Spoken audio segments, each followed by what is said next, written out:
Hello, and welcome to another EDH Deck Tech. This is going to be my Animar, Soul of Elements, Tribal, Animar costs 3, protection from white and black. Originally came out in the Commander 2011 edition, and he's great for creatures, because anytime a creature comes in, he gets a +1/+1 counter, and then for every +1/+1 counter on him, he makes creatures one less colorless mana to cast. So he has protection from the two biggest colors, two biggest removal colors, and also, he can make everything else very cheap. So since he's an elemental, I wanted to make an elemental. A lot of elementals came out in the Modern Masters 2015. Kind of got me interested in it. I've always wanted to make a Horde of Notions deck, but I never had enough cards to do it. And well, this spawned from that, because a 5-color Horde of Notions deck was really difficult to put together in any sort of like logical or worthy way. So I've never made an Animar deck. Here we go. Got all your basic lands. I've got 5 islands. Let's push those off to the side. Maybe we'll push them over here. And after the basic islands, have 4 basic forests. Then your mountains. I have more mountains in here than most things. Could be changing soon. I've got 6 basic mountains, just based on what the mana costs are. I think there's a lot more green in here than there used to be. In addition, we've got your fetch lands. We've got Terramorphic Expanse and Evolving Wilds. Both are great, but there's a landfall sort of mechanic in here with some of the elementals that is sweet. So we want to exploit that as much as you can, as much as you can afford to. We've got Scalding Tarn, Misty Rainforest, and this is a great card that came out of the new Commander decks called Myriad Landscape. I think it came only in the green deck. You sacrifice it, you search your library for up to 2 basic land cards that share a land type, and then put them onto the battlefield tapped. So if you want to trigger landfall twice, great way to do it. Now let's get to the other non-basic lands. We've got Colony Garden, puts a plant token on the play.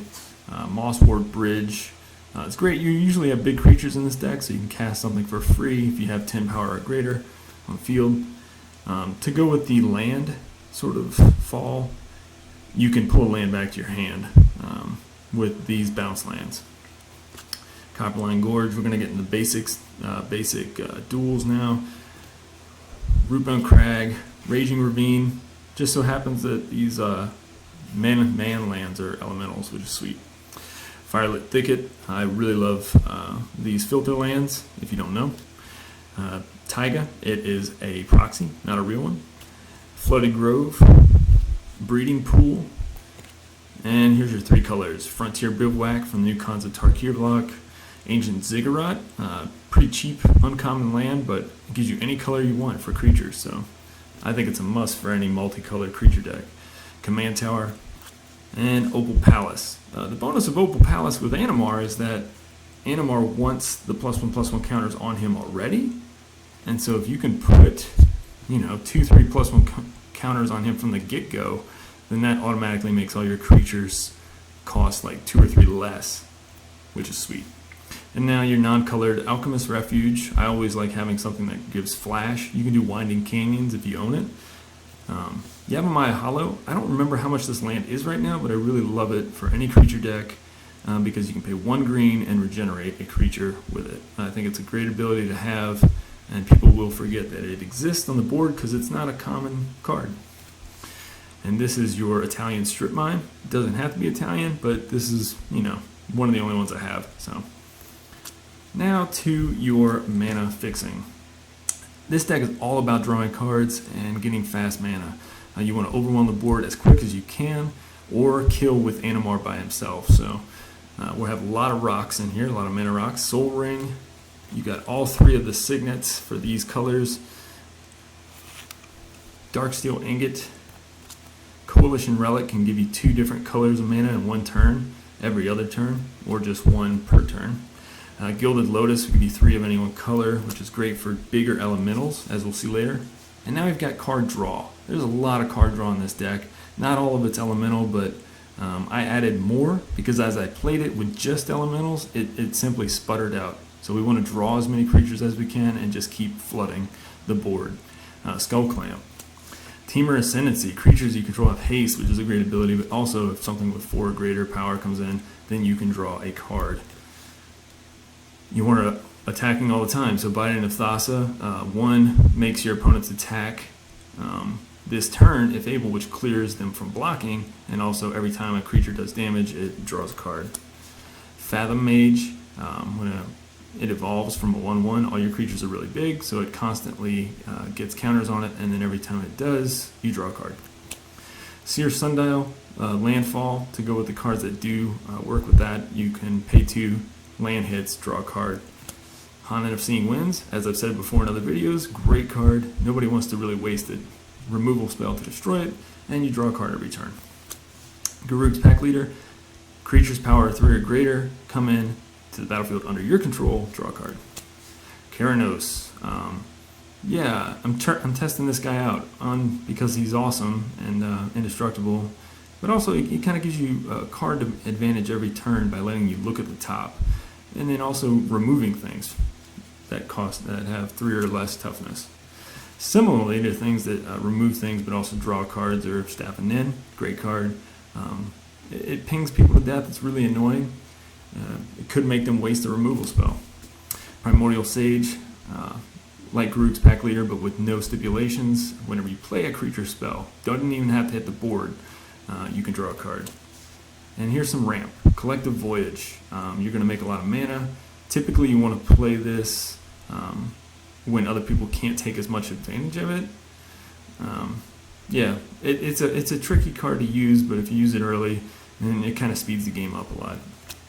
Druidic Satchel only helps you. You can put little things on the board, or you can draw cards, or you can just put land or gain life into gain life to help you out. It's versatile. Solemn Simulacrum again, getting lands, drawing cards. Oracle Moldiah, great with landfall. You want to do everything she does in this deck. Garruk Wildspeaker doesn't draw you cards, but does eventually let you trample over the opponent, which is sweet.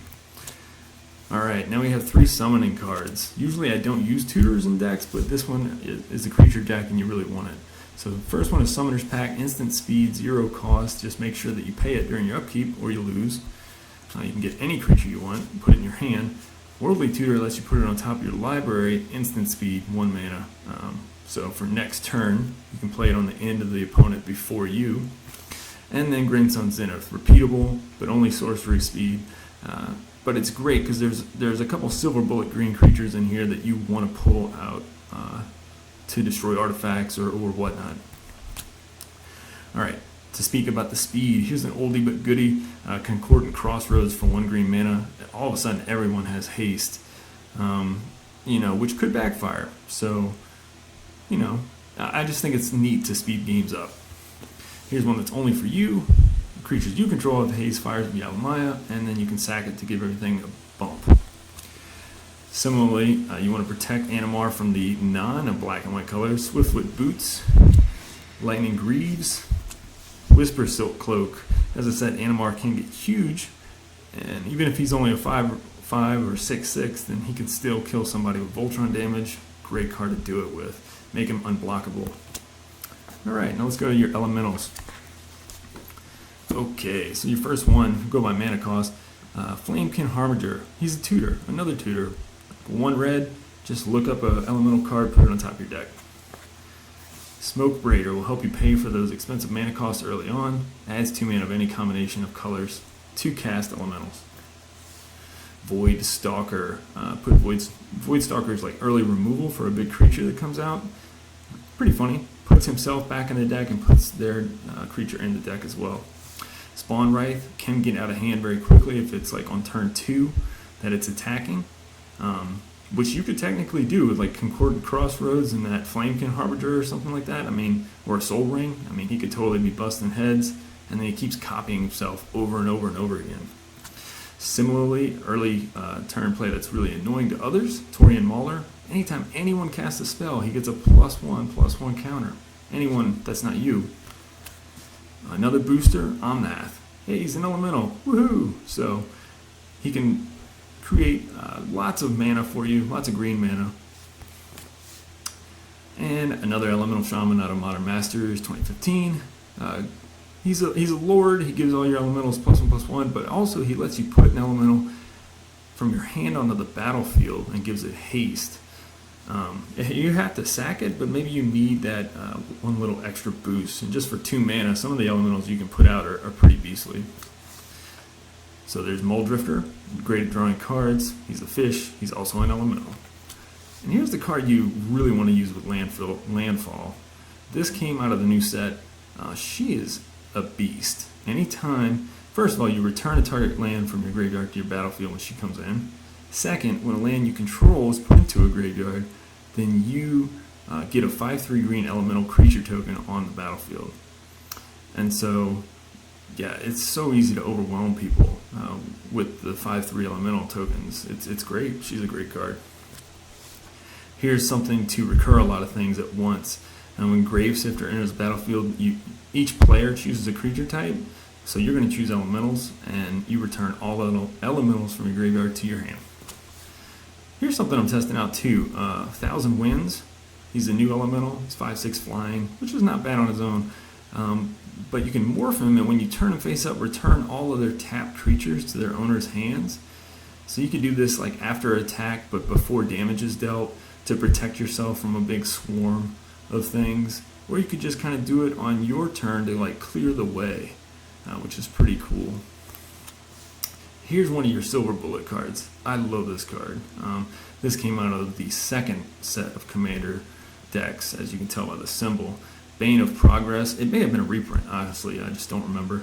When it enters the battlefield, destroy all artifacts and enchantments. And you don't have a lot of those in this deck except for mana rocks. So then you can put a +1/+1 counter on Bane of Progress for each permanent destroyed this way. He becomes huge. When you need him, you can tutor him. Great card. Soul of the Harvest fits the deck by giving you card draw, and he's an elemental with trample, which is pretty beast. Here's something, I wanted to have my elementals have value. There's a lot of elementals that aren't that great, so with this one, at least he keeps coming back, which I thought was important. He's always a threat. 7/2's not shabby. Here's a monster. Goes with your landfall. You want to really set it up. You want to only play Royal Elemental when you have the opportunity to do like 3 or 4 landfalls, if you can, and just really take advantage of the time he's out, because he will go away quickly. He's only a 3/2, but he will take everyone's creatures basically. Here's a great surprise card, Cloud Thresher. Really weird, 7/7 with reach, with flash, and then what's really cool is you can, when he comes in, you can do 2 damage to each creature with flying and each player. So pretty cool anti-flying card. Great elemental as well, Avenger Zendikar.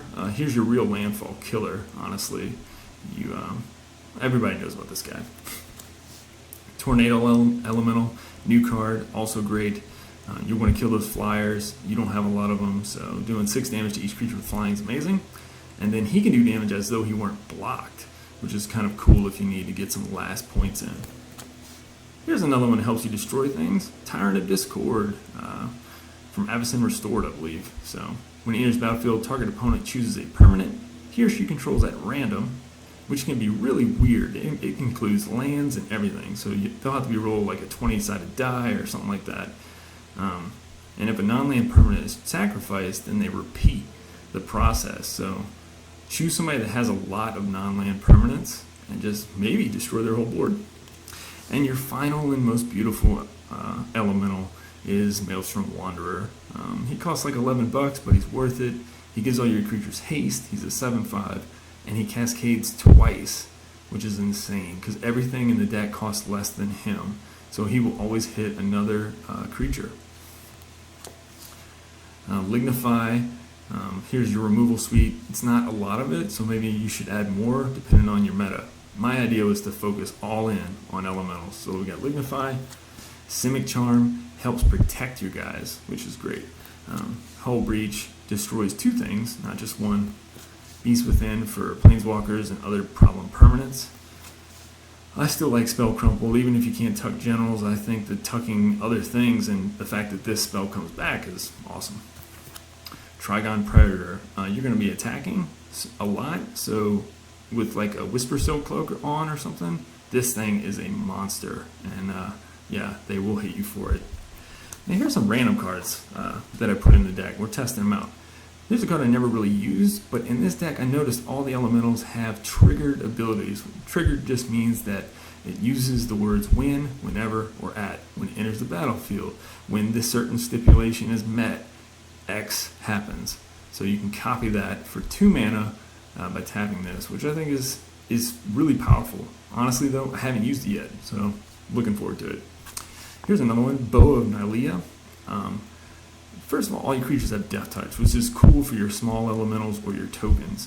The next thing is that you can put +1/+1 counters on a creature, which means you can put them on Animar. Also, you can do 2 damage to a creature with flying or gain 3 life, or put up to 4 target cards from your graveyard on the bottom of your library. If you need to get that silver bullet creature back, this is a great way to do it. Here's another weird card that goes with creatures, Equilibrium. It's a cheap card to get, but it's kind of cool. When you successfully cast a creature spell, pay 1, return a creature to its owner's hand. Booyah! And of course, a little artifact lord thing that goes with your tribal decks, Door Destinies. Choose a creature type, and everything else gets +1/+1 for every charge counter on Door of Destinies. So that's cool.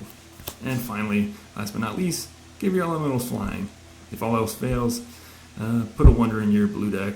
It'll never disappoint. And that's it. Thank you very much for watching. Hope you enjoyed it. Leave comments at the bottom.